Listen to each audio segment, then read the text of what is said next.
Pregnancy అనేసరికి అందరూ మంచిగా తిని ఫుల్‌గా వెయిట్ గెయిన్ అవుతారు. 10, 20, 30 కేజెస్ వరకు వెయిట్ గెయిన్ అయిన అమ్మాయిలనైతే నేను చూసాను. బట్ నా విషయానికొచ్చేసరికి కంప్లీట్‌గా అపోజిట్.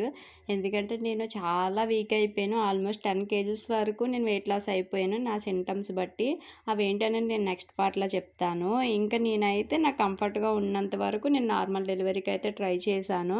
ఇంకా ఎక్సర్‌సైజెస్ అయితే సిట్ అప్స్, డక్ వాకింగ్ అలాగే బటర్‌ఫ్లై ఎక్సర్‌సైజెస్ అయితే చేసేదాన్ని.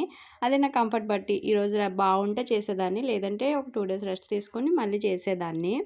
ఇంక నా బేబీకి కూడా నార్మల్ డెలివరీ అయ్యే పొజిషన్‌లోనే ఉంది కాబట్టి నేనైతే అవుతదనే అనుకున్నాను. కానీ నా స్కాన్ రిపోర్ట్స్ చూసిన డాక్టర్ అయితే అస్సలు నార్మల్ డెలివరీ ట్రై చేయొద్దు. చాలా రిస్క్ అని చెప్పారు. అర్జెంట్‌గా సి సెక్షన్ అయితే ప్లాన్ చేసుకోమన్నారు. నా డ్యూ డేట్ కంటే ముందే సి సెక్షన్ ప్లాన్ చేసేసాము ఇంకా. ఎందుకు ఏంటి అనేది నేను నెక్స్ట్ పార్ట్‌లో చెప్తాను. మీరైతే మన ఛానెల్‌ని సబ్స్క్రైబ్ చేసేయొచ్చు కదా! Thank you for watching. See you in the next video.